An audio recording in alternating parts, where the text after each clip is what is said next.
que empezar con sector por favor. Por favor, estoy diciendo a la puerta.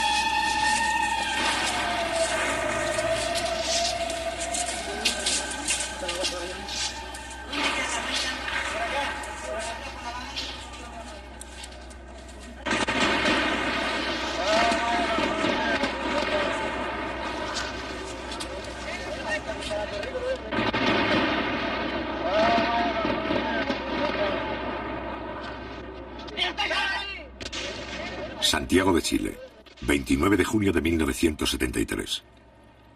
Al no poder destituir constitucionalmente al presidente Allende, la estrategia del gobierno norteamericano y la oposición chilena pasa a ser la estrategia del golpe de Estado.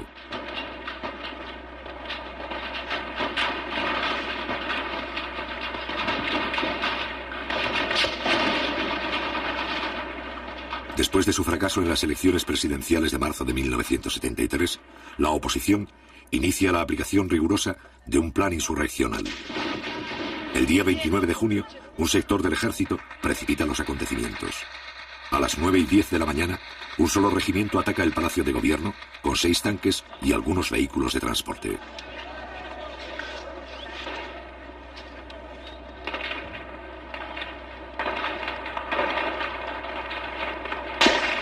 Un poco más tarde, un corresponsal argentino filma su propia muerte. También registra, 2 meses antes del golpe final, la verdadera cara de un sector del ejército chileno.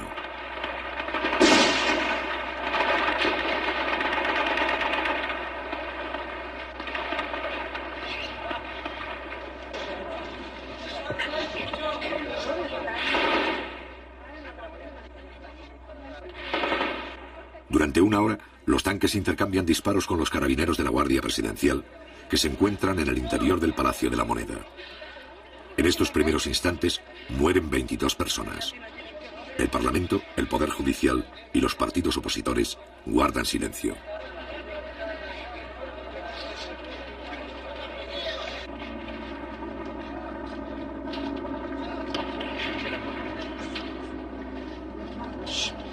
Sin embargo, las tropas golpistas no reciben el apoyo del resto de las Fuerzas Armadas.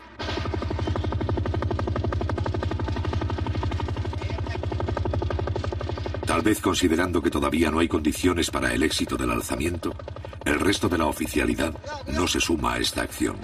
Mientras tanto, las tropas leales inician el primer contraataque para romper el cerco. ¡Cuidado, cuidado, que sale aquí!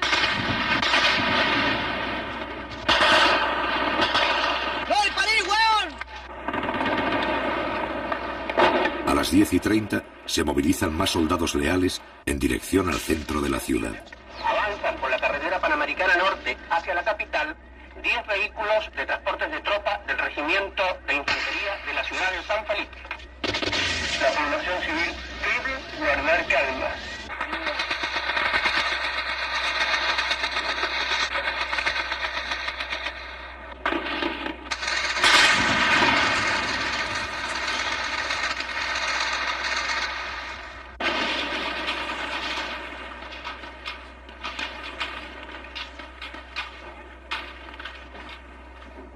Al cabo de un breve enfrentamiento, los tanques sublevados inician la retirada. El comandante en jefe del ejército, general Carlos Prats, dirige en persona las operaciones.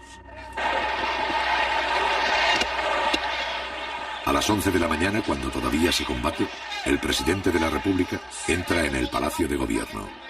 A esa misma hora, llega otra columna de soldados leales, encabezado por el ministro de Defensa, José Toá.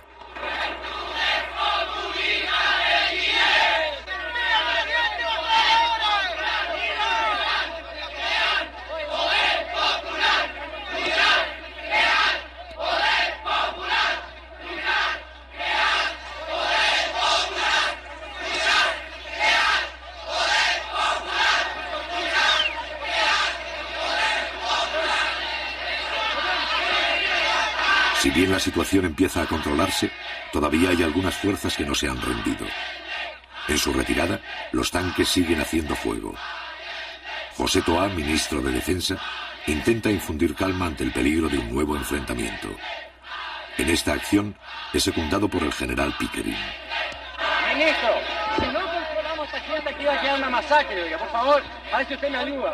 Váyanse, hombre, váyanse, hombre. Váyanse, por favor, porque si no pueden morir algunos de ustedes.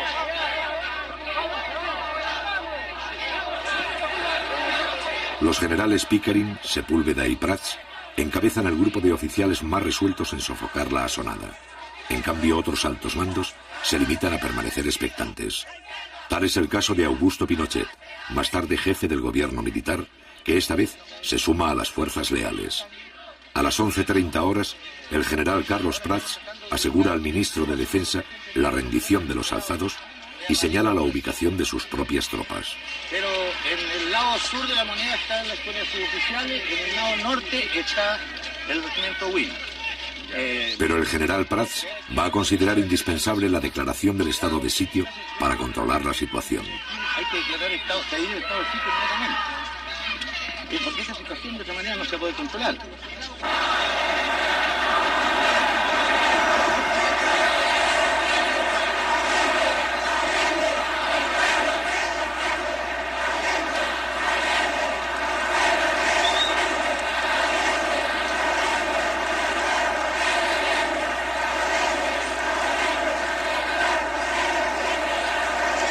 A las 12 del día, cuando ya está confirmada la derrota del alzamiento, el Partido Demócrata Cristiano manifiesta su apoyo al régimen constitucional. El otro sector de la oposición, el Partido Nacional, se niega a hacer declaraciones, en tanto que la directiva del grupo fascista Patria y Libertad se refugia en la Embajada del Ecuador, confesándose así como los autores del cuartelazo.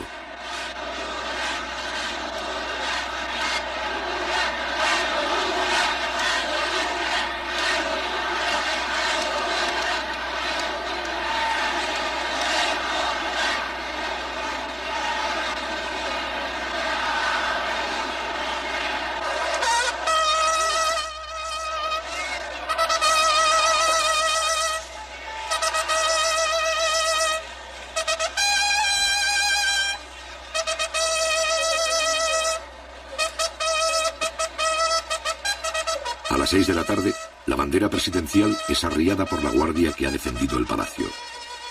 Durante 2 horas, esta compañía, al mando del teniente Pérez, se ha negado a entregar la sede del gobierno.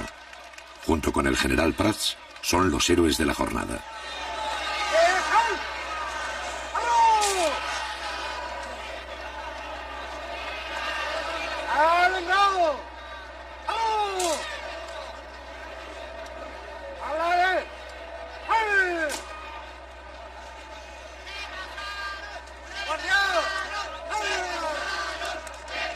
La facilidad con que se ha aplastado el conato de golpe abre muchas interrogantes.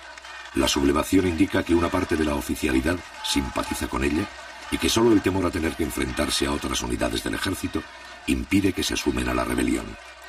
En consecuencia, Allende se apoya en los oficiales constitucionalistas y descarta las acciones que puedan debilitar el carácter legal de su gobierno. Haremos los cambios revolucionarios en pluralismo, democracia y libertad, lo cual no significa tolerancia contra los antidemócratas, tolerancia con los subversivos y tolerancia jamás con los fascistas, camaradas.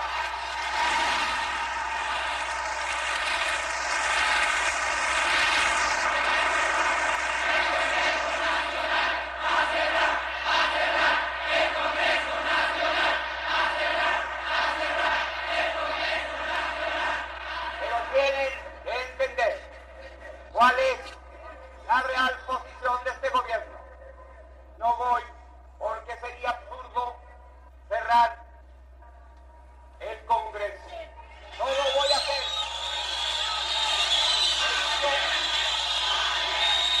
Esto respeto. Pero si es necesario, enviaré un proyecto de ley para llamar a un plebiscito para que el pueblo se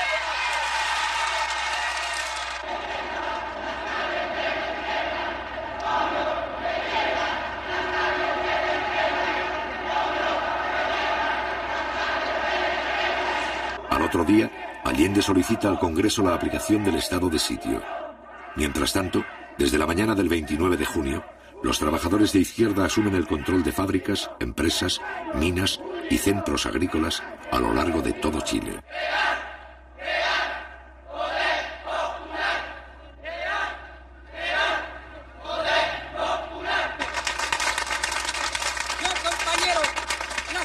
De los 500 trabajadores de fábrica de envase ha sido la siguiente: fortalecer los cordones industriales, fortalecer los consejos comunales, fortalecer la junta de vecinos, fortalecer las CAP, fortalecer todos los organismos vivos de la comunidad, compañeros. Compañeros, nosotros creemos que es necesario aprovechar esta coyuntura para pasar a la ofensiva también en términos de ganar nuevos sectores, ¿no es cierto?, en términos de pasar nuevas industrias al área social. Los trabajadores estamos en nuestro puesto de combate, que es nuestra fuente de trabajo, construyendo los elementos necesarios para defenderlos hasta el último ante cualquier arremetida del fascismo o ante cualquier intentona de otros sectores de las Fuerzas Armadas que intentaran derrocar el gobierno.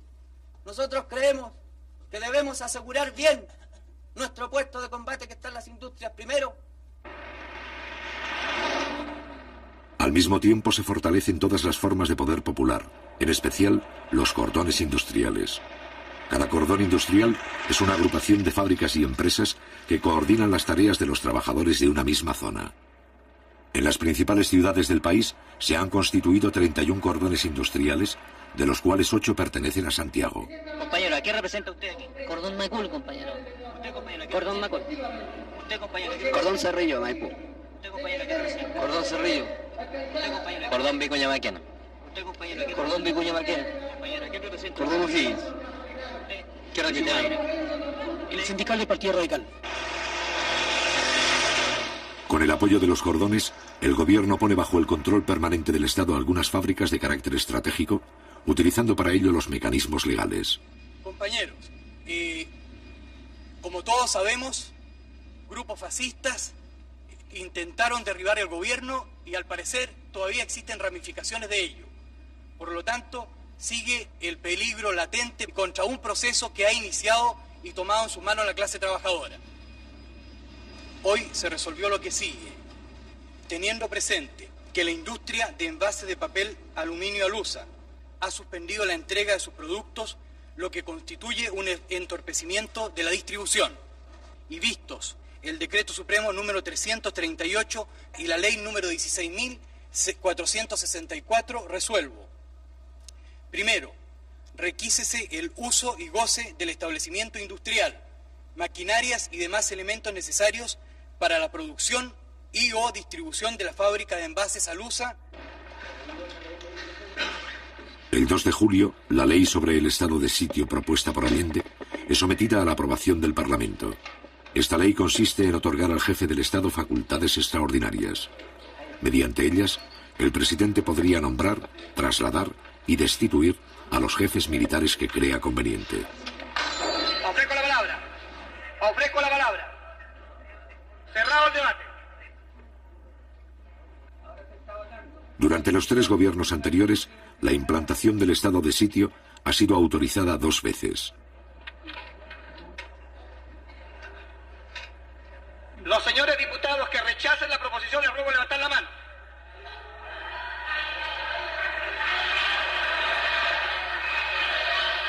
El estado de sitio, principal instrumento legal para afrontar una situación de emergencia, no es autorizado. Resultado de la votación. Por la afirmativa 52 votos, por la negativa 81. Queda rechazada la proposición formulada por el Ejecutivo. La iniciativa del Ejecutivo no consigue convencer al Parlamento.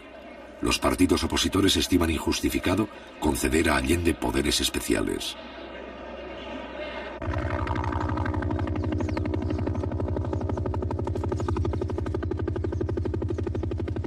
El 2 de julio, el mismo día en que el Congreso rechaza el estado de sitio, la oficialidad de la Armada ordena a sus tropas efectuar un allanamiento en Valparaíso.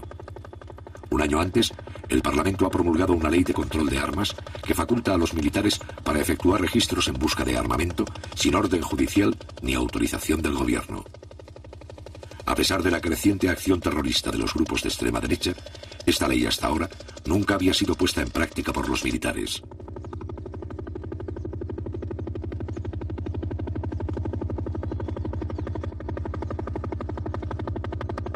allanamiento incluye el cerco de la industria, la detención temporal de los trabajadores y su posterior interrogatorio. Así, sin salirse de la legalidad, algunos oficiales comienzan a actuar contra los empleados y obreros de las fábricas. En este primer allanamiento no se encuentran armas.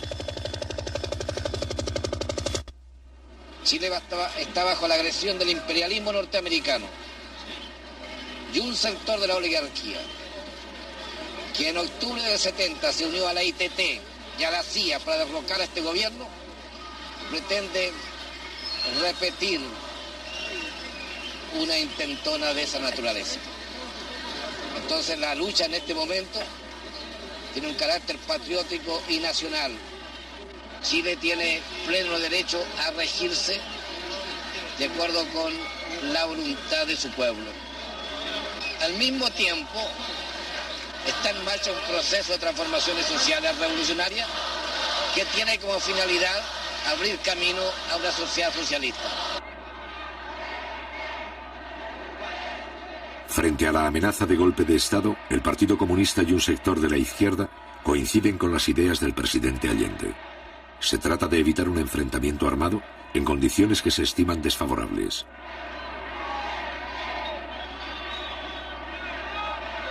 Para ello, este sector plantea apoyarse en los mandos militares que respetan el sistema democrático. En el plano político, tanto Allende como este sector desean llegar a un acuerdo mínimo con la democracia cristiana. Ellos han desarrollado toda una campaña en estos días. Continúan con su campaña orientada a señalar que se trata, en el caso del gobierno popular, de un gobierno ilegítimo. Yo quiero preguntarle al señor Víctor García Garcena cuál es la opinión del Partido Nacional acerca de los hechos del 29 de junio, del tancazo que culminara con la muerte de más de 20 personas inocentes.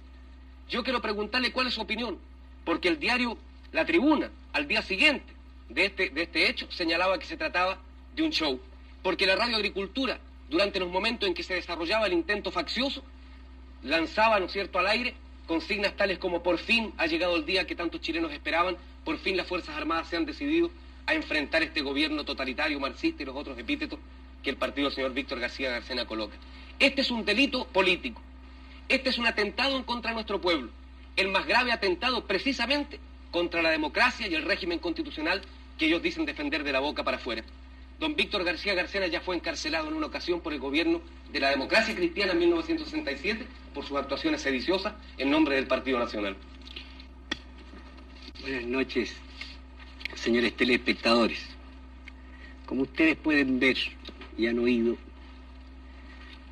el joven estudiante me ha emplazado a mí diciéndome que soy sedicioso. Óiganlo bien, pero mírenlo a él y mírenme a mí. Miren esa vida y miren la mía. Yo no sé cómo no se han caído las cámaras de vergüenza. Esta es la pura verdad. El que dedicó su vida a la revolución, el que no ha hecho otra cosa, nada más que revolución, frente a un hombre que durante 35 años ejerció su profesión, que fue 25 años profesor de la universidad, que se ha ganado él su vida con su esfuerzo. El joven estudiante me emplaza y dice: miren al sedicioso. Es decir, simplemente, como es ridículo, voy a ir a otras cosas. No funciona el régimen sin virtudes republicanas. Ese es mi pensamiento. Todo el mundo lo conoce y así lo he practicado. Yo no condeno a los desesperados. Yo no condeno a la gente que hoy día, al pobre camionero pisoteado que toma una piedra. No condeno tampoco a la gente que reclama y que se alza. No soy partidario, ni he sido nunca, de ningún alzamiento. No soy partidario de los golpes ni de las aventuras, pero hoy día comprendo y entiendo cómo un país entero no puede vivir tranquilo cuando sus más apremiosas necesidades, como lo acaba de reconocer ella como dueña de casa, no pueden ser satisfechas. Se ha retratado de cuerpo entero. Ha mostrado el rostro sedicioso, el rostro golpista del Partido Nacional. Y señora Anzieta, aquí está el principal riesgo al régimen constitucional y a la democracia que usted dice defender. El señor Víctor García Garcena, y ustedes lo escucharon, señores telespectadores, acaba de decir que él no condena el alzamiento del 29 de junio, materializado por una unidad traidora, sin duda, a la limpia tradición de nuestras Fuerzas Armadas. no condena el asesinato de más de 22 personas. No lo condena. Al revés, no ha tenido aquí, eso sí, la suficiente franqueza para decir que lo aplaude, como lo aplaudió su radio, la Radio Sociedad Nacional de Agricultura, como lo aplaudió su diario, el diario La Tribuna, que al día siguiente dijo que era un autogolpe, un show montado por el gobierno de la Unidad Popular. Y repítalo aquí, señor Víctor García. No he dicho que ha apoyado el alzamiento, no me tergiverse porque eso no lo admito. Pronúnciese claramente. Sí, acabo de pronunciarme claramente y no le voy a hacer más caso. Quiero que explicarle a ustedes, señores telespectadores, que nuestro sistema es el sistema no de odio de clases, ni de lucha de nada. Es lo que se llama la integración nacional. Eso es lo que perseguimos. Perseguimos es que todos nos sentamos miembros de una misma patria. Como en Uruguay. Nos sentamos fraternales. ¿Para qué me interviene con otros países que no tienen como nada Brasil? que ver? Usted parece que fuera boliviano. No se desespere, don Víctor García. Por favor, no se ponga histérico, por favor, permítame continuar. Estos son los problemas. ¿De dónde provienen los atentados en contra de la democracia y de la libertad? Para obstaculizar e impedir el diálogo y para irnos, en definitiva, al camino de la guerra civil, que es el camino que necesita don Víctor García Garcena, la pacífica paloma de la paz que hemos visto aquí frente a las cámaras, que aspira a instaurar en Chile una dictadura fascista igual a la de José María Bordaberry en Uruguay, y si no pronuncia, señor García, a la de Brasil y a la de Bolivia, y lo repito y lo emplazo. Hemos visto aquí, frente a las cámaras, que aspira a instaurar en Chile una dictadura fascista igual a la de José María Bordaberry en Uruguay, y si no pronuncia, señor García, a la de Brasil y a la de Bolivia, y lo repito y lo emplazo.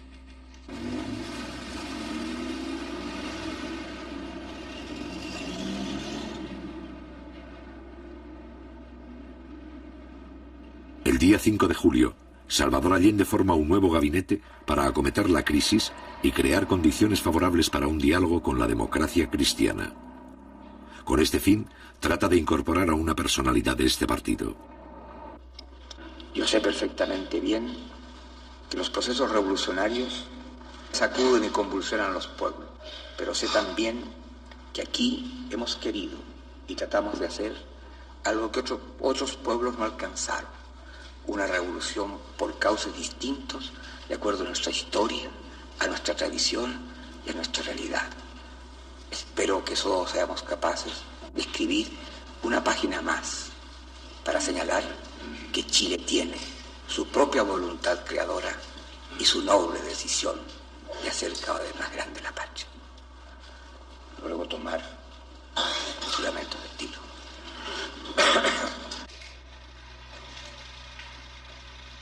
Finalmente quiero agradecer que llamé al rector de la Universidad Católica, Fernando Castillo, y le pedí que formara parte del gabinete. Lamentablemente tenías compromisos que yo respetaba. Respeté entonces las razones y a pesar de muy buena disposición, no pude contar con la colaboración de Fernando Castillo. Sé sí que contará el país con su colaboración en cualquier circunstancia. He querido informarles plenamente de esto y además reiterar que tengo confianza en que superaremos las horas difíciles con el esfuerzo de todos. Muchas gracias.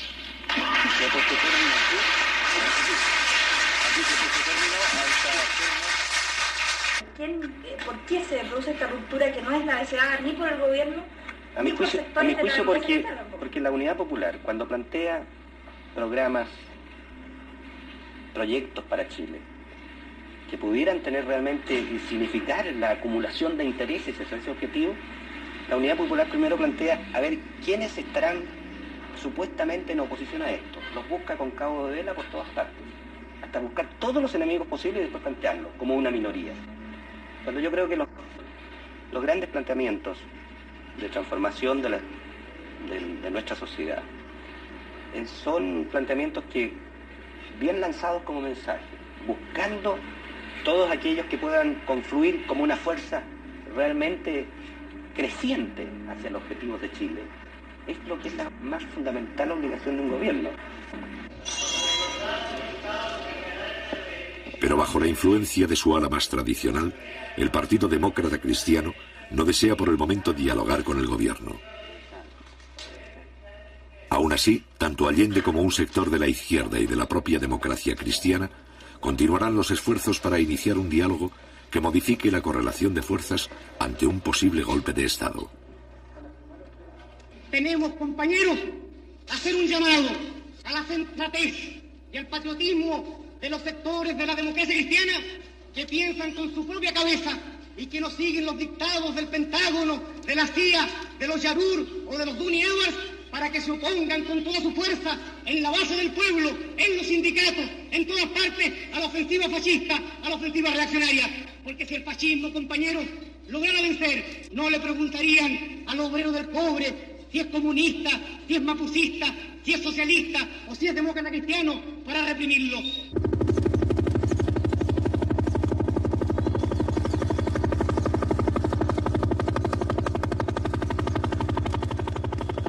El día 8 de julio, la Infantería de Marina efectúa un allanamiento en Valparaíso. Ese mismo día, la Fuerza Aérea ocupa un cementerio de Santiago con 3 helicópteros. 200 soldados registran las tumbas y los nichos en busca de armamento. En ambos casos, no se encuentran armas.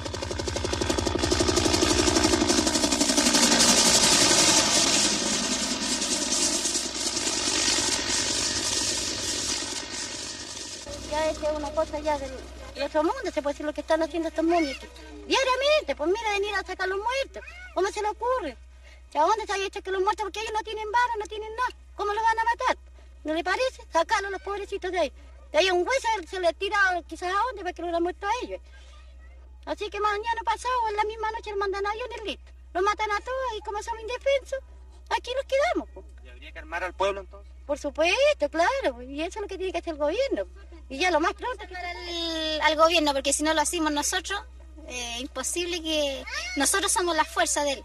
Porque por él, o sea, él está de presidente por nosotros, porque nosotros lo sacamos.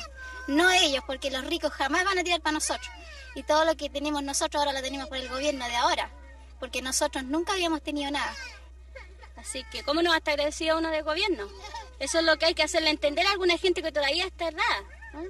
Tienen su mente media extraviada y no me televiso. Tienen su mente medio extraviada y no comprenden las obras que se hacen. Uno que está cada día saliendo a trámite cosas, ve lo de arriba, ve el esfuerzo que hacen por los pobladores. Así que... ¿Qué es lo que tenemos que hacer nosotros para defender este gobierno? Unirnos. En primer lugar... Si vienen con armas ellos, ¿cómo le respondemos? Tendríamos que también tener cómo defendernos. ¿Eh? Yo creo que ese es el pensamiento de todos aquí. Al menos aquí nadie tiene un arma en este campamento, nadie. Y usted sabe que con mano, con palo no se puede hacer nada. Si vienen ellos con un arma de fuego no se puede hacer nada. Existen las organizaciones de defensa por parte de los trabajadores. Existen las brigadas que en un momento determinado pudieran moverse.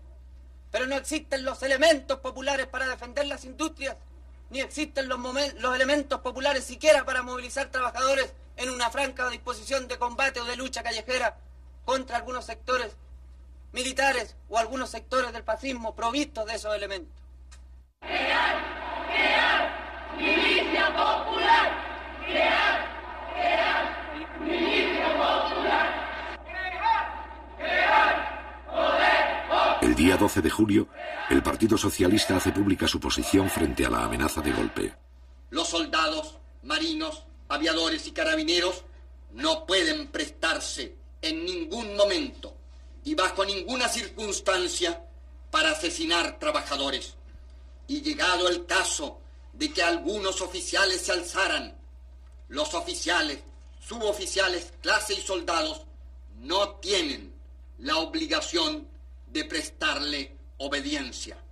Aún más claro, no solo tienen el deber de negarse a acatar órdenes que signifiquen disparar contra el pueblo o participar en aventuras golpistas contra el gobierno o los trabajadores, sino que oponerse activamente a ellas.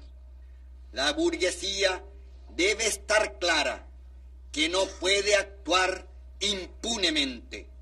A cada acción subversiva, a cada atentado contra Chile y su gobierno, los trabajadores responderán invariablemente utilizando todos los métodos y con todos los recursos que sea necesario. Nuestro partido piensa de que la toma de empresas, fábricas, fundos, es una respuesta legítima de la clase obrera y de los trabajadores a la actitud sediciosa y golpista de la derecha.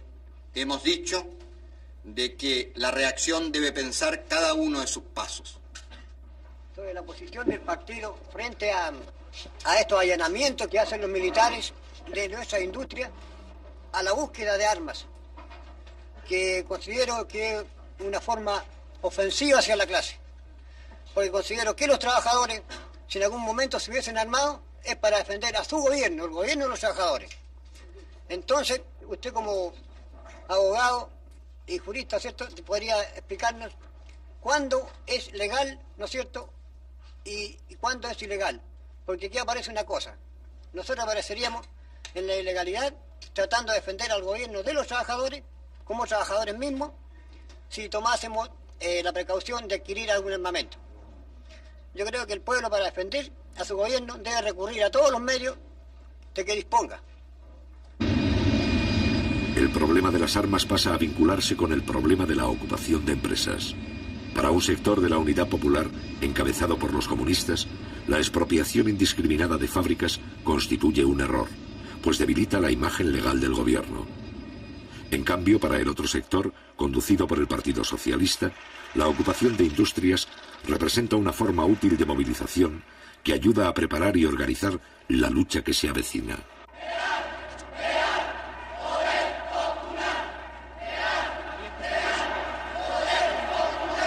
Este sector afirma que el choque armado con la derecha es inevitable y que la única forma de encarar un golpe es con la organización de las masas, fortaleciendo el poder popular, en especial los cordones industriales.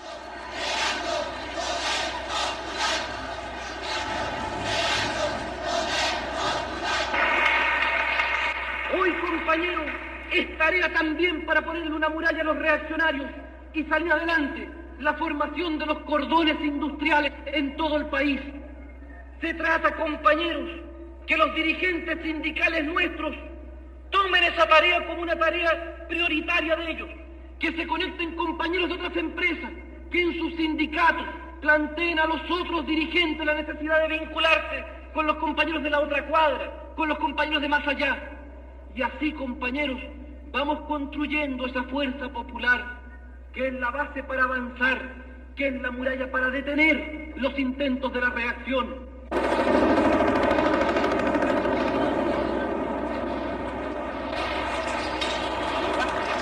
El 19 de julio, el regimiento Arauco ocupa la central de trabajadores en la ciudad de Osorno.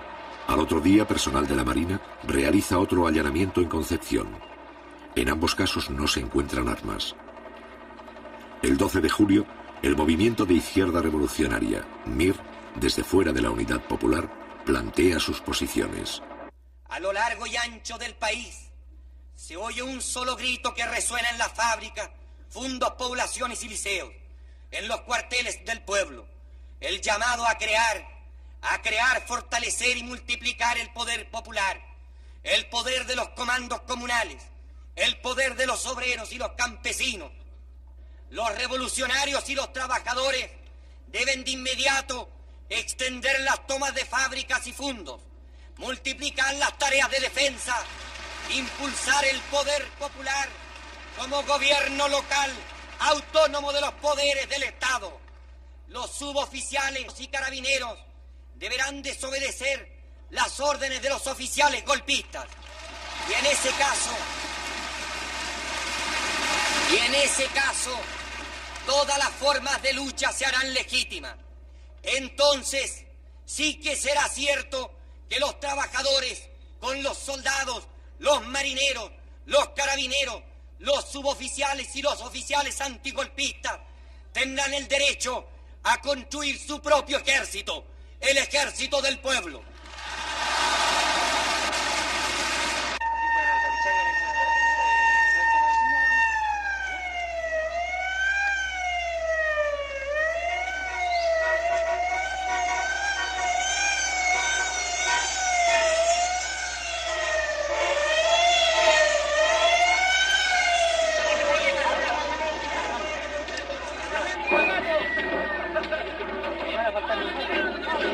El 19 de julio los trabajadores del cordón industrial Vicuña Maquena ocupan la principal carretera de su zona.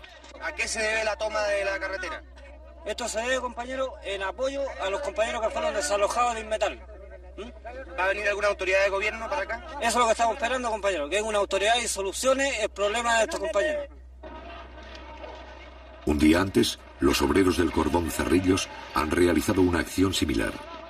La protesta de este sector de trabajadores se dirige contra los intentos del gobierno de devolver algunas industrias para facilitar así un posible acuerdo mínimo con la democracia cristiana. Las contradicciones de la izquierda sobre la estrategia a seguir para detener el golpe estallan públicamente. A las 11:30, el prefecto de la policía ordena despejar el camino.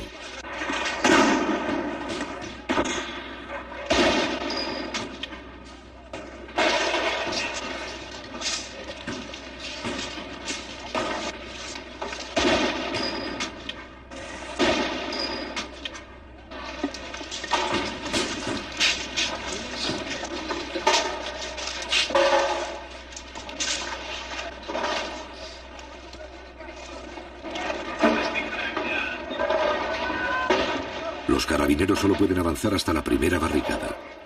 Más allá, hay 4.000 obreros a lo largo de 7 kilómetros.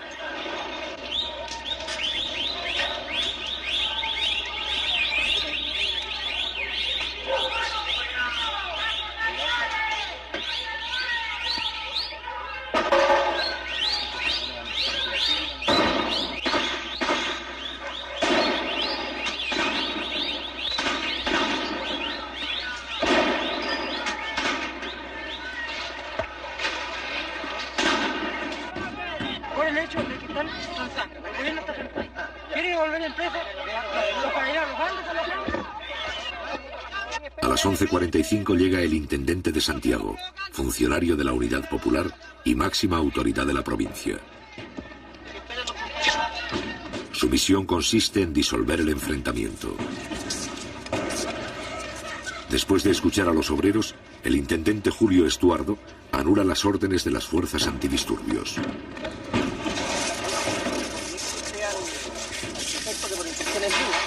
No se va a mover nada aquí y ustedes se van a retirar a 2 cuadras más allá. ¿Ah? Así que retírense las fuerzas policiales. Ojalá más allá de Avenida Mata. ¿Ah? Y comuníquenle al prefecto que es una instrucción mía. Ya, gracias. La policía debe retirarse, pero el problema de las fábricas ocupadas va a seguir debatiéndose con la presencia de los delegados de la Central Única de Trabajadores. La CUT determinó una comisión que iba a ver los casos de las industrias que están hoy día en manos de los trabajadores. Y esa comisión está hoy día estudiando esos problemas a través con los organismos que corresponden, Corfo y Ministerio de Economía. Porque aquí hay que tener claro, compañeros, de que hay muchas industrias que no todas las que están tomadas, porque hoy día en Santiago hay una cantidad enorme de industrias tomadas, no todas van a poder ser pasadas al área social, por diferentes razones. Además, cuando la CUT lanzó el llamado de tomarse las industrias en caso de cualquier intentona golpista, esto significaba, digamos, en épocas críticas, parar la acción del fascismo. Pero en todo caso eso no significa de que indiscriminadamente todo tipo de industria va a pasar al área social, porque por allí también hay algunos problemas con industrias que están desfinanciadas totalmente y que el Estado, al hacerse cargo de ellas, digamos, en la práctica se hace cargo de callo, cuestión que no puede ser. De manera de que esto se ha estado discutiendo con los compañeros trabajadores afectados de las industrias respectivas. Como le digo, lo que queremos es una pronta decisión de la CUT, sea buena o mala, pero que sea una decisión para que esa no sea un anticuerpo en el seno de los trabajadores, compañeros. Nada más. El problema es que allí hay otras cuestiones de fondo. Esas empresas, por ejemplo, de capitales suizos, ¿qué pasa? De que hay un problema de relaciones internacionales allí. Ahora, ¿pero qué tiene que ver las relaciones internacionales con los problemas de los trabajadores? Tiene que ver mucho, porque el gobierno suizo es uno de los principales socios del Club de París, donde se discute y donde se renegocia la deuda externa de Chile, que ustedes saben que por efecto de que después que asumió el gobierno, que estatizó el cobre, por ejemplo, vino un boicot de los yanquis, en donde hoy día el país no tiene divisas, no tiene los créditos que antes tuvo. De manera que esto se renegocia en el Club de París, en donde allí Chile tiene que manejarse con mucha cautela. ¿Ah? Entonces, aquí no se trata de internacional, se trata de pasar a la red social toda la industria que a nosotros nos interesa, sin transar con nadie, compañero. Ese es el punto. Porque estas cosas, compañero, que usted está explicando en el ámbito internacional, es indudable que los trabajadores en general no lo van a comprender. Si usted no le da unas razones más criollas y con palabras en que todos las entendamos, los compañeros en este caso pueden pasar por sobre los dirigentes que están en la Central Única de Trabajadores. ¿Me puedo responder también a eso? O sea, también hay respuestas, si pudiéramos decir, más criollas, más chilenas. Porque hoy día, ustedes saben, compañeros, de que nosotros, la clase obrera, a través de este gobierno hemos ganado una parte del poder, pero no hemos ganado todo el poder. La reacción busca de que las fuerzas del orden, ya sean carabineros o militares, se enfrenten a los trabajadores a través de esa lucha que plantea el compañero y no obedecen a la dirección central aquí. Se toman justicia por sus manos y se enfrentan a los carabineros, se enfrentan a los milicos y después entonces se acusa al gobierno de que aquí hay indisciplina, de que no hay autoridad y estamos a un paso de que se acuse constitucionalmente al presidente de la República, porque eso es lo que quieren. Pero nosotros, compañeros, también tenemos la película bien clara. Se nos pidió organización, que nos organizáramos los obreros, que entráramos a formar los cordones y comenzáramos a organizarnos en todos los frentes. Nos hemos organizado, compañeros, en los frentes poblacionales. Nos hemos organizado en los frentes obreros, en los sindicatos. Nos hemos también organizado en los cordones. Y aún seguimos con la misma cantinela, pues, compañeros, de que no es el momento y de que hay un poder legislativo y hay un poder judicial. Se nos pidió que nos organizáramos desde un comienzo, desde la población hasta el nivel más alto. Y hasta el momento nos hemos organizado, pues, compañeros, y seguimos aún diciendo, el compañero presidente nos sigue pidiendo a nosotros que tengamos calma, que sigamos actuando en esta forma y sigamos organizándonos. ¿Pero para qué? ¿Cuál es el miedo, compañeros, de llegar a presentarnos los obreros en un paro general? Y presentarlo a los pobladores también a su vez y pedir al compañero presidente, como a todo el Poder Ejecutivo, de que una vez por todas se decida, pues, compañeros, cuál es el plan que tiene de lucha, cuál es el plan para que nosotros también al organizarnos nos presentemos frente a ellos y pidamos, compañeros, si es necesario, como presentan los de la derecha, que lleguemos a un plebiscito. Nosotros comenzamos el plebiscito, compañeros, por las poblaciones hasta el nivel más alto. Y le aseguro que ganamos de aquí a Huancagua, pues, compañeros, y pasamos de largo, pues, compañeros. Porque tenemos organización dentro de los campamentos, dentro de los cordones industriales, dentro de los sindicatos. Y la CUT, compañeros, está apernando igual todavía, pidiéndonos a nosotros que tengamos calma y que esto no se puede hacer porque esto pertenece a la reina Isabel, el otro pertenece a Suiza, y así, y en fin, compañeros, siguen inventando cosas. La verdad de las cosas, compañeros, es que el pueblo, los obreros ya nos estamos cansando, porque esto es tramitación. Y estamos luchando contra la burocracia y dentro de nosotros mismos, dentro de nuestra propia defensa, de nuestros propios sindicatos, dentro de nuestro propio poder, compañero, como es el CUB, sigue aún la burocracia, pues, compañero. ¿Hasta cuándo? Yo quiero que consultarle a usted, compañero, ¿no tiene usted confianza en el poder popular, compañero? ¿No tiene confianza la CUB en los obreros que hemos ido al frente en el día viernes cuando nos presentamos frente al compañero Allende a gritar y apoyarlo en todo sentido? ¿No tiene confianza el presidente en las organizaciones que nos ha hecho formar? ¿No tiene confianza, compañeros, los diputados apernados que están arriba y que no quieren hacer nada, compañeros? ¿No tienen confianza los senadores, compañeros, que en vez de alegar una causa que nosotros, los obreros, los hemos puesto para que aleguen, para que luchen por nosotros, cuando se levantan los señores de la derecha, lo único que hacen es levantarse el asiento y mandarse a cambiar, pues, compañeros?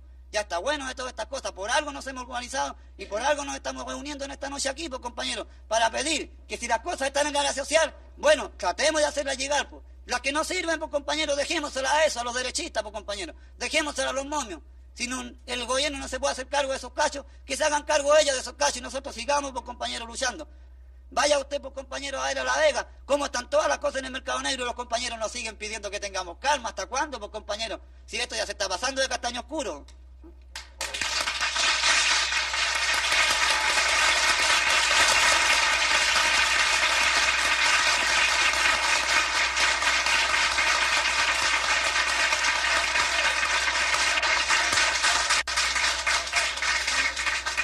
¿Acaso ustedes no saben la composición de clase que existe hoy día en las Fuerzas Armadas, compañeros? ¿No saben ustedes que la mayoría de la oficialidad están por el golpe? Porque aquí, compañeros, aquí el poder no solamente se logra con la buena organización, está la buena organización, pero también tenemos que tener algún peso que contrapese el real poder que tiene la reacción en este momento. Y por eso que estamos hablando en la Central Única de los comités de protección. ¿Y qué es lo que son los comités de protección? Comités de protección de las industrias, de la producción y también comités de protección para la guerra, pues, compañeros.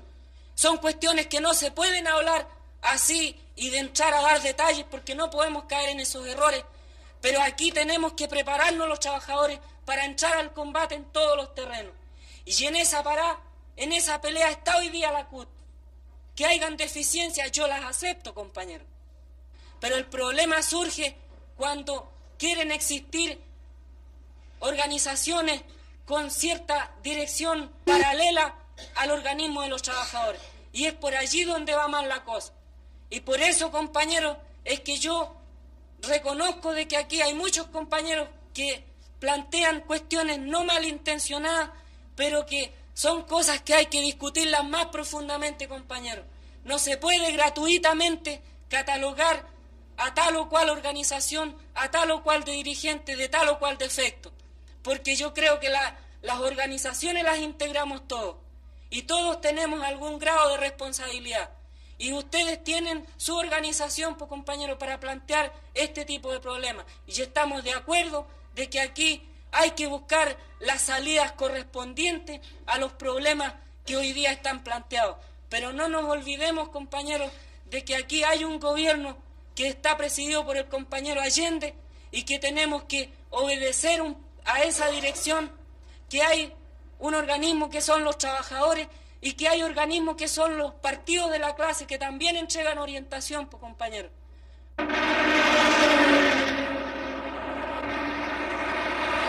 El día 19 de julio, la Escuela de Infantería allana una fábrica en el pueblo de San Bernardo. Sin excepción, todos los sectores de la izquierda reconocen la necesidad de preparar la defensa armada del gobierno. Pero la falta de dirección única impide la formulación de un plan conjunto.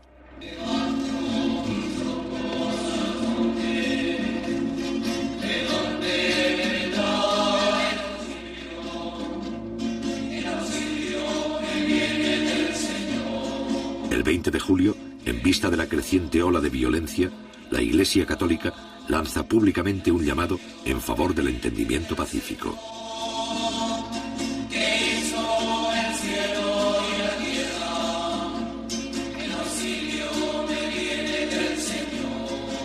Esta campaña, encabezada por el cardenal Silva Enríquez, culmina con la celebración en todo el país de misas por la paz. Por los representantes del pueblo que ejercen los poderes públicos del Estado, que su competencia, acentuada por la sabiduría y la prudencia que vienen de Dios, los haga estar siempre al servicio de la patria para auténtico bien de las comunidades. Roguemos al Señor. Escuche la oración de palabras. Por los ciudadanos de nuestra patria, para que en la diversidad de opiniones y preferencias, Dios ilumine nuestras conciencias, apacigüe las pasiones, domine los rencores partidistas, de modo que prevalezca el bien común de los chilenos. Roguemos al Señor. Escucha, Señor, nuestra palabra.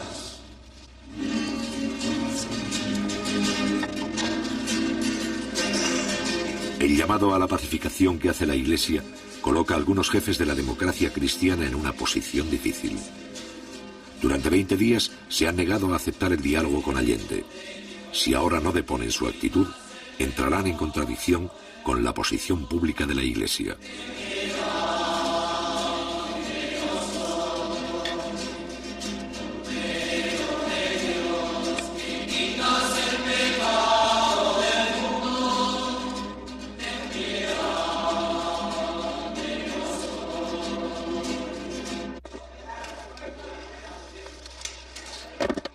Días después, Patricio Aylwin, más tarde presidente de Chile, y Osvaldo Holguín, jefes máximos de la democracia cristiana, llegan al Palacio de Gobierno para entrevistarse con el primer mandatario.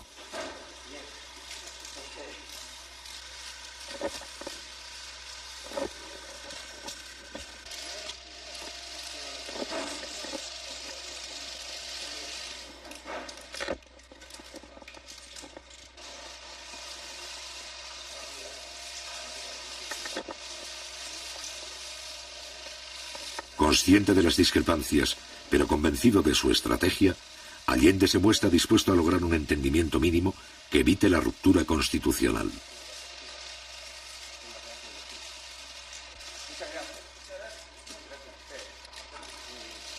La posibilidad de un cierto acuerdo entre Allende y la cúpula demócrata cristiana causa una profunda inquietud entre los adversarios más irreconciliables del gobierno.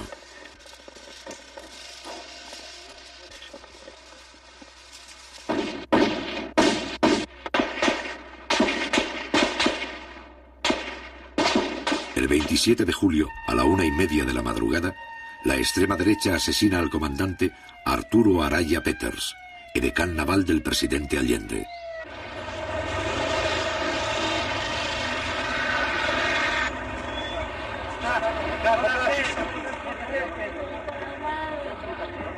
La violencia alcanza a un oficial directamente vinculado al presidente de la República, justo en el momento en que la democracia cristiana acepta dialogar con Allende.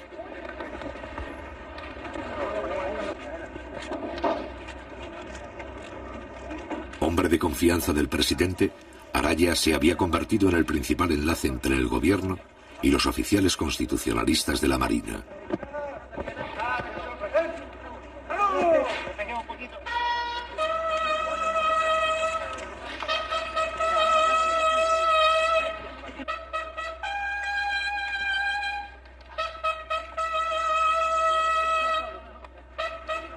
El mismo día 27, los restos del edecán se llevan al Palacio de la Moneda.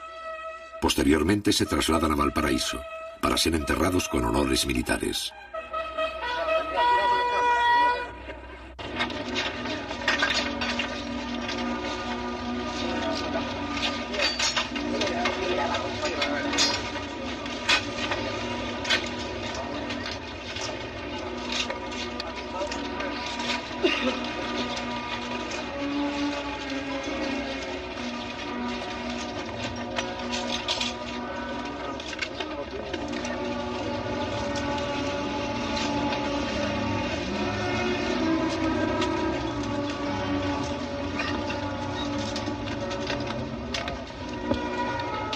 Durante 40 años, las Fuerzas Armadas chilenas no han necesitado intervenir para asegurar la continuidad del sistema.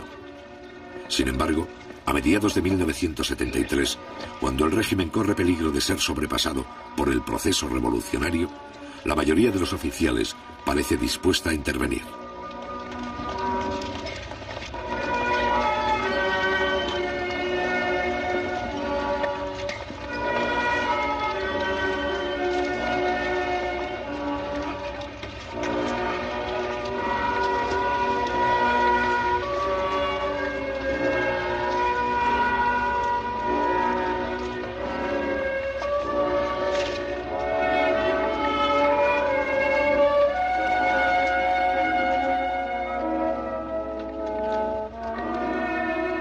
Meses más tarde, en su exilio de Buenos Aires y antes de ser asesinado, el general Carlos Prats declara que una de las razones para eliminar al comandante Araya era impedir que Allende se informara de lo que estaba ocurriendo en los círculos militares de Valparaíso.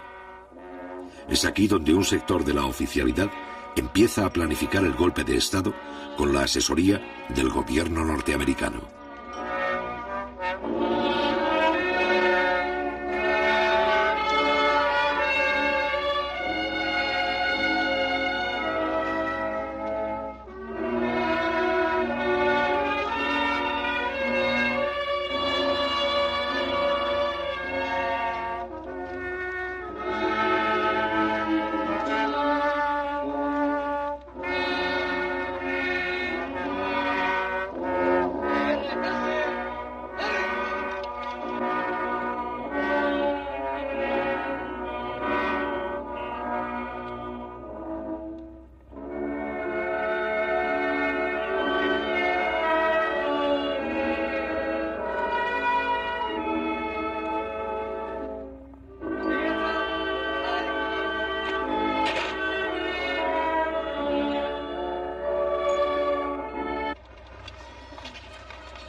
Raúl Montero, jefe de la Armada, defensor de la Constitución, la muerte de Arturo Araya significa la pérdida de uno de sus mejores oficiales constitucionalistas. Para Allende, este es uno de los peores momentos que debe afrontar durante su mandato.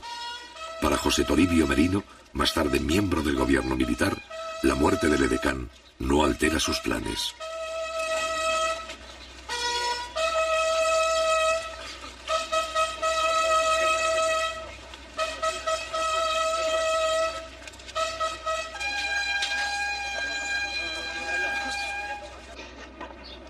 Han despedido los restos del comandante Arturo Araya Peters, el señor comandante en jefe de la Armada Nacional, almirante Raúl Montero Cornejo, y también el que fue su compañero del curso, capitán de navío Guillermo Aldonay Canza. Aquí en el camposanto del Cerro Cárcel rinden honores 2 secciones de la Escuela de Submarinos y la banda de la Escuela de Armamentos. Brillante fue la trayectoria por las filas de la Armada del comandante y capitán de navío Arturo Araya Peters, su excelencia el presidente de la República, doctor Salvador Allende, ministros de Estado, los jefes de las Fuerzas Armadas.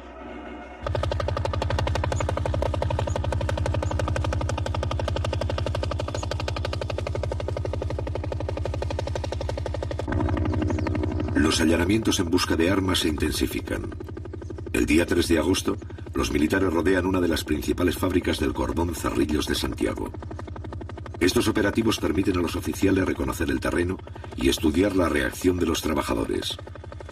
A su vez, acostumbran a la tropa a enfrentarse con la población civil y vigilan el comportamiento de sus propios soldados.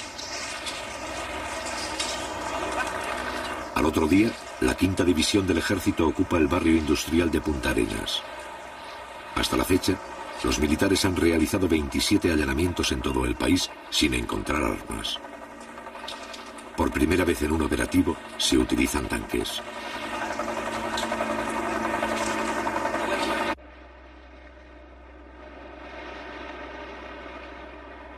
Durante esta semana, los empresarios del transporte declaran un paro por tiempo indefinido. Con esta huelga, la extrema derecha desea precipitar el caos económico y sabotear el diálogo del jefe de Estado con la democracia cristiana. Los empresarios concentran sus vehículos en determinados puntos estratégicos para dar la impresión de fuerza y mantener la cohesión interna. Según revelaciones posteriores del New York Times, los huelguistas son financiados con $5 millones que provienen de la Agencia Central de Inteligencia, CIA. Cada uno de los 35.000 empresarios recibe $4 diarios al cambio del mercado negro.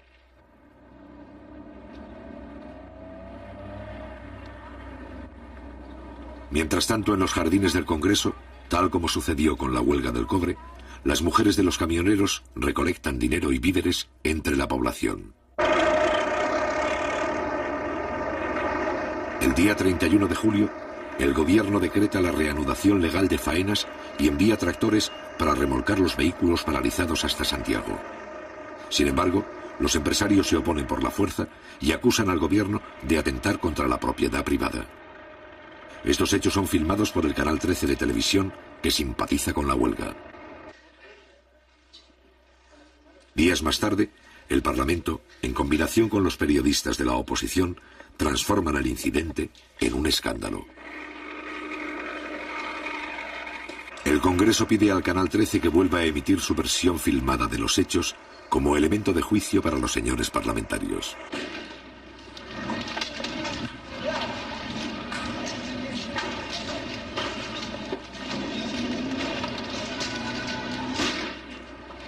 Avalando el reportaje, los parlamentarios consiguen retransmitir estas imágenes al público varias veces, presentándolas como un documento de carácter oficial. Esto pone de manifiesto el poder de la oposición en los medios informativos, así como la libertad de expresión que tolera el gobierno.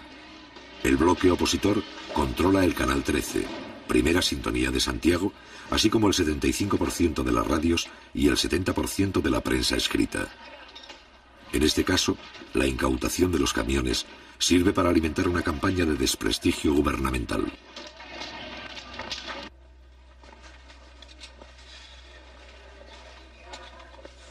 Mientras esto ocurre en el Parlamento, los contactos entre Allende y la democracia cristiana llegan a un punto muerto. La directiva de este partido plantea al jefe del Estado 3 condiciones. Debe someterse a la autoridad del Congreso y renunciar así a las facultades presidenciales que otros mandatarios de Chile tuvieron. Debe retroceder en su política de nacionalizaciones. Y finalmente, debe incorporar en puestos claves de gobierno a militares que cuentan con la exclusiva confianza de la democracia cristiana. En respuesta, el presidente Allende se opone a esta capitulación.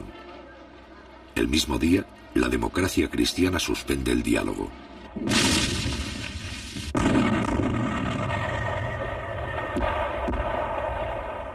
Interrumpido el diálogo, toda la oposición se suma a la escalada antigubernamental. Durante julio y agosto, los grupos terroristas, entrenados por los servicios de inteligencia norteamericanos, realizan 250 atentados con dinamita y bombas incendiarias. Ante el creciente vacío de autoridad, Allende logra el apoyo de los comandantes en jefe de las Fuerzas Armadas y consigue que los militares acepten compartir responsabilidades frente a la situación. Un país no puede vivir sometido a la amenaza de desalmado. Las calles de Santiago fueron sembradas ayer por publicaciones como esta. Ahí habría que preguntarse quién las paga, dónde se imprimen, cuáles son las empresas que se prestan para que se atente contra la vida nacional, contra el gobierno, contra el país. 8 medidas para arrocar al gobierno. Con esa impudicia se está actuando.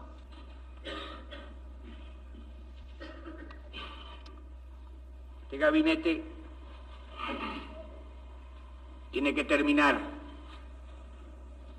con el paro fascista de los transportistas, con la decisión del que manejará implacablemente la ley, y sabiendo además que cuenta con la solidaridad de la inmensa mayoría de los chilenos, que quiere evitar por todos los medios la guerra civil en nuestra patria. El 9 de agosto quedan incorporados al gobierno los altos mandos militares. El general Prats, jefe natural de los oficiales leales, ocupa el Ministerio de Defensa. El mando del ejército recae interinamente en el general Pinochet, también considerado constitucionalista. Este nuevo gabinete es recibido con discrepancias por la mayoría de los políticos. La derecha lo rechaza. La democracia cristiana muestra división de opiniones. La izquierda duda. Solo 2 días más tarde, los partidos comunista y socialista apoyan la decisión de Allende. Muchas gracias. Ha terminado ahora.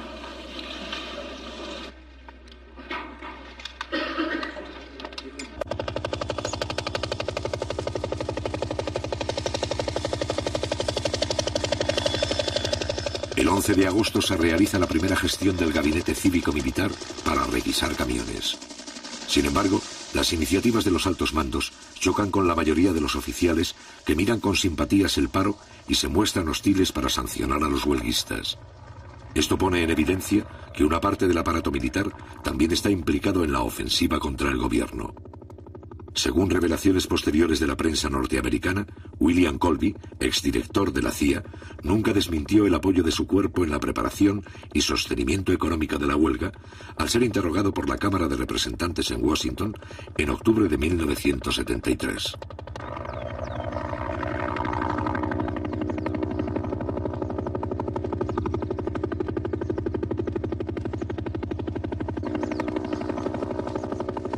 El 12 de agosto, el Partido Demócrata Cristiano declara oficialmente su apoyo a la huelga.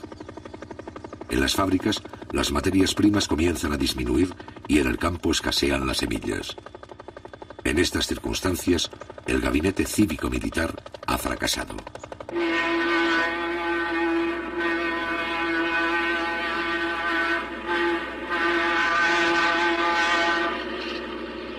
Pero la respuesta popular frente a la huelga continúa. El gobierno y sus partidarios movilizan brigadas para llevar los productos a los centros de distribución. Ante el cierre del comercio, una parte de la población apoya las juntas de abastecimiento y fortalece los llamados almacenes populares. Cada almacén popular está formado por los vecinos de un sector que compra los alimentos directamente al Estado y los vende a precio de costo. En poco tiempo, la mitad de Santiago se beneficia con el abastecimiento directo.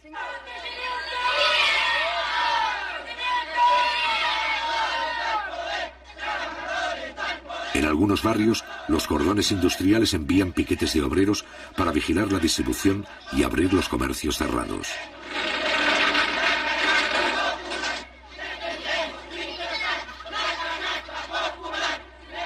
En este momento y por primera vez, el poder popular se adelanta a la policía en el mantenimiento del orden público y el control de los comerciantes. Tenga la bondad de retirarse los niños. Porque este no es un paro de obreros, compañeros. Este es un paro de empresarios de camiones. Yo no creo que haya un obrero ahí que tenga un camión que esté paralizado. Los que están paralizados, los que tienen flotas de camiones. Y esos son los que están manteniendo esta huelga inútil. Este paro es netamente político. Este es un paro netamente político de que están perjudicados nosotros los pobladores. Nosotros estamos pagando todas estas tremendas colitas aquí. Si la cuestión de los camiones se ponen a trabajar, se termina esta cuestión de cola. Pero los trabajadores conscientes salimos a la calle, salimos, luchamos y cumplimos nuestra misión como trabajadores, defendiendo toda la fuente de trabajo y seguimos produciendo y cargando mercaderías para allá y para acá a pulso, cosa que en la población no le faltara ningún alimento. Eso se lo demostramos todos los trabajadores, al compañero presidente, a la autoridad de gobierno. Un sector de los transportistas que apoya al gobierno organiza convoyes para mantener la distribución de alimentos entre las provincias. La población también desarrolla un sistema de abastecimiento por familia denominado canasta popular.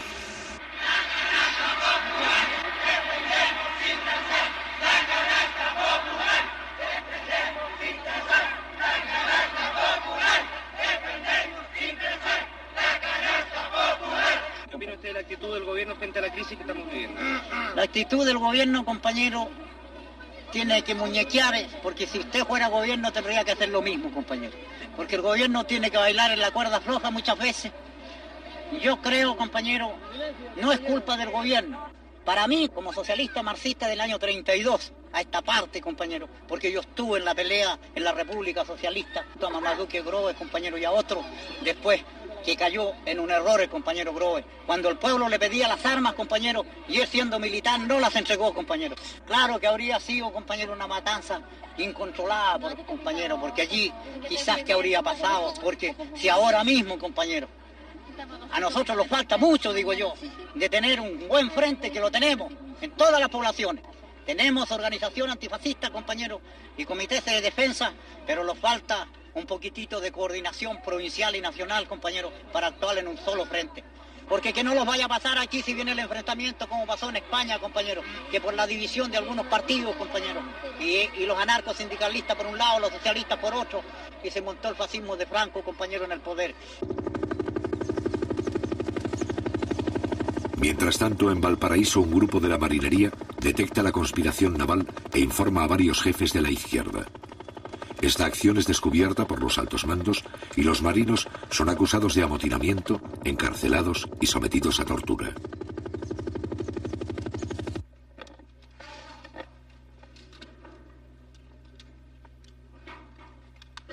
Mediante un acuerdo en la Cámara de Diputados, la oposición rompe definitivamente el 22 de agosto con el régimen constitucional. Este acuerdo, sin fuerza legal, señala que el gobierno estaría quebrantando la Constitución y representa un abierto llamado a la intervención militar. Aprobada por mayoría simple, esta declaración justifica la rebelión castrense y concede legitimidad al golpe de Estado.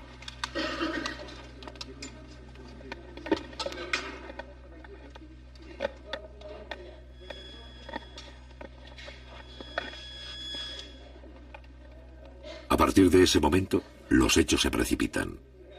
Un grupo de mujeres se congrega frente a la casa del comandante en jefe del ejército, general Carlos Prats, jefe natural de los oficiales que respetan el sistema democrático. La manifestación, donde participan las esposas de 6 generales, es para señalar a Carlos Prats de que ya no tiene el apoyo de la cúpula militar. Al otro día, la Junta de Generales le niega su respaldo y Carlos Prats resuelve presentar la renuncia.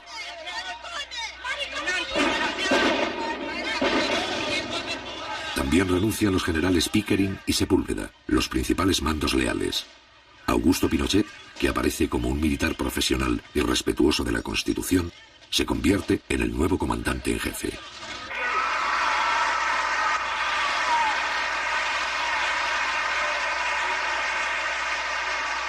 Mientras la conspiración avanza, la oposición civil inicia la última ofensiva. El 14 de agosto, en la Universidad Católica, las mujeres del movimiento Poder Femenino se reúnen para apoyar la huelga del transporte. Es por eso que esta lucha de los transportistas, que ya se libró en octubre, esta vez tiene que ser una batalla hasta las últimas consecuencias. Así lo hemos entendido todos los que estamos apoyando a los transportistas en su justa lucha.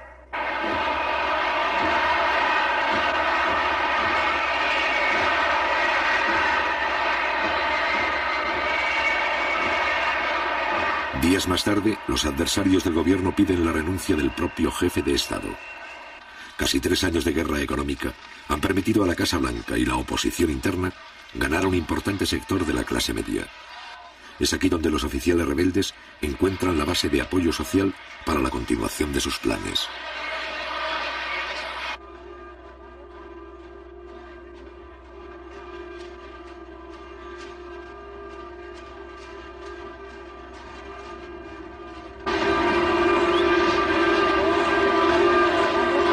El día 4 de septiembre se cumple el 3er aniversario del triunfo electoral de Salvador Allende.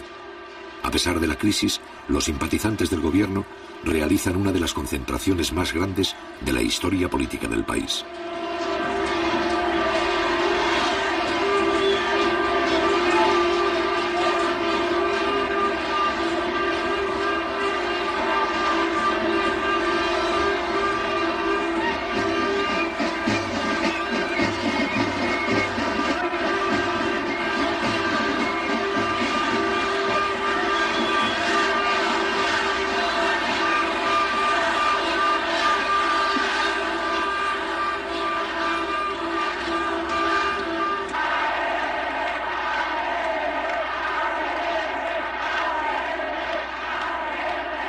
A partir de las 5 de la tarde, más de 800.000 personas desfilan ante el presidente de la República.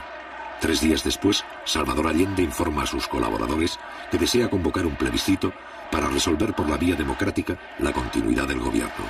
La fecha marcada para dar a conocer públicamente este plebiscito es el día 11 de septiembre. Mientras tanto, el desfile continúa.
¡Fuerza, presidente!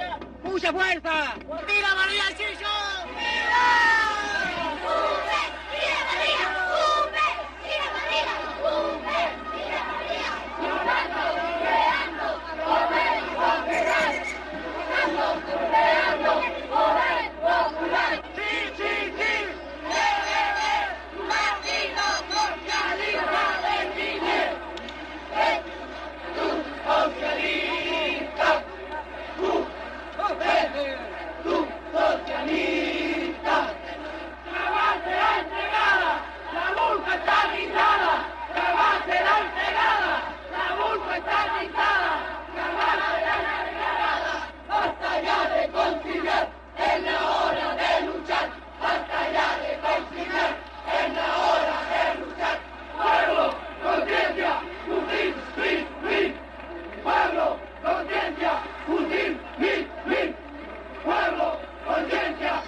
Frente a este pueblo movilizado, pero sin armas, va a entrar en acción el último recurso de la oposición interna y del Departamento de Estado norteamericano.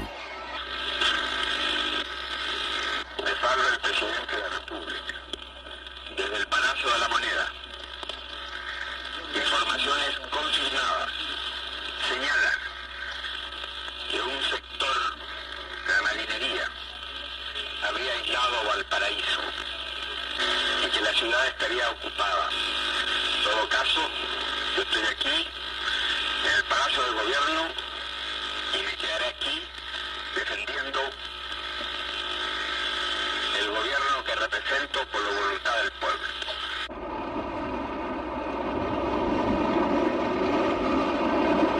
El 11 de septiembre, la Armada desencadena el golpe de Estado en el puerto de Valparaíso.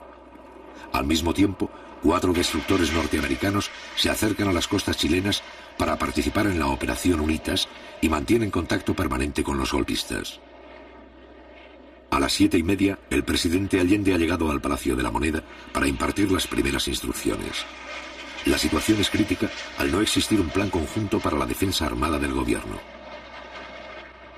Durante la madrugada, la mayoría de los oficiales constitucionalistas han sido neutralizados. A las 8 de la mañana, algunos aparatos de la Fuerza Aérea empiezan a sobrevolar la capital. A las 8:20, los jefes de la sublevación exigen la renuncia del jefe de Estado y le ofrecen un avión para que abandone el país. A las 9:15, el presidente constitucional se prepara para combatir y habla nuevamente por radio. La Fuerza Aérea ha bombardeado las torres de Radio Portales y Radio Corporación. Ante estos hechos, solo me cabe decirle a los trabajadores, yo no voy a renunciar. Colocado en un tránsito histórico, pagaré con mi vida la lealtad del pueblo. La historia es nuestra y la hacen los pueblos. ¡Viva Chile! ¡Viva el pueblo! ¡Vivan los trabajadores!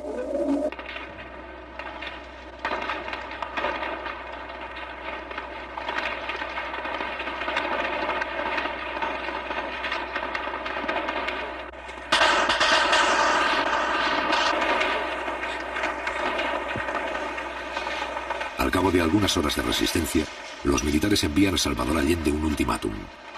Si no se rinde, la aviación iniciará el bombardeo.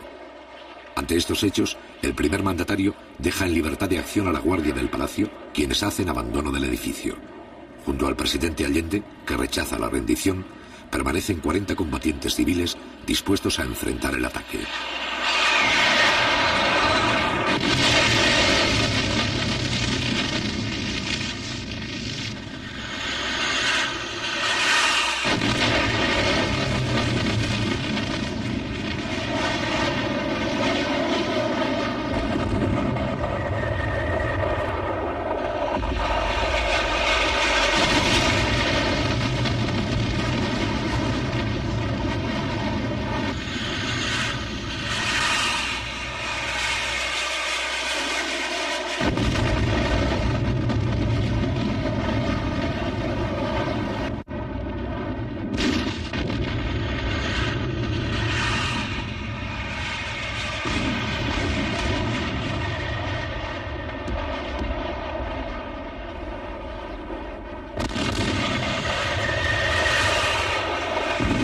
A pesar del bombardeo, los defensores del palacio resisten 3 horas.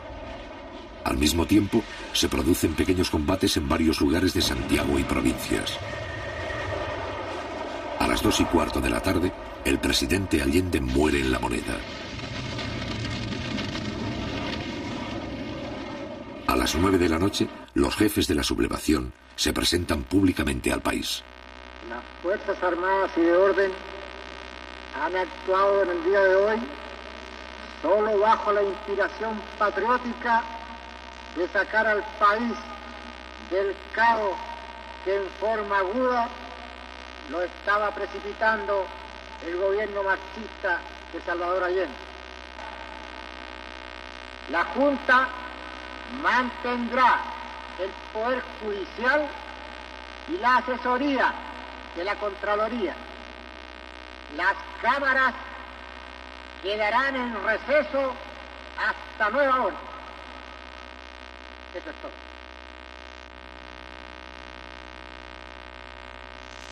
Tal vez sea triste que se haya quebrado una tradición democrática que en este continente era larga. Pero cuando el Estado pierde sus calidades, vienen aquellos que por mandato mantener su vigencia, asumir ese cargo. Hoy lo hacemos. Estamos seguros que Chile entero tiene que comprender el sacrificio que nos significa. No se trata de aplastar tendencias o corrientes ideológicas, ni de ejercer venganzas personales, sino, como dije, de restablecer el orden público y volver al país por la senda del cumplimiento de la Constitución y las leyes de la República. Después de 3 años de soportar el cáncer marxista que nos llevó a un descalabro económico, moral y social que no se podía seguir tolerando por los sagrados intereses de la patria, nos hemos visto obligados a asumir la triste y dolorosa misión que hemos acometido.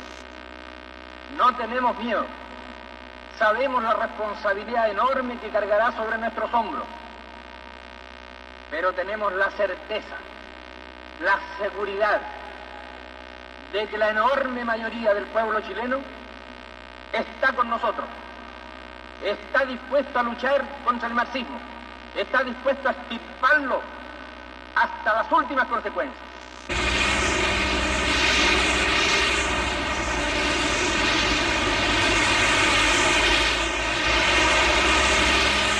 A partir del 11 de septiembre, todos los recursos del ejército chileno son utilizados para reprimir el movimiento popular con la complacencia del gobierno norteamericano.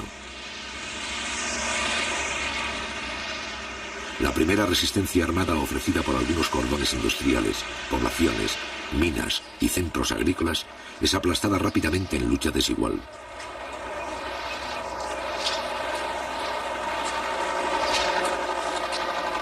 Cientos de personas pierden la vida y los principales campos deportivos se convierten en campos de concentración.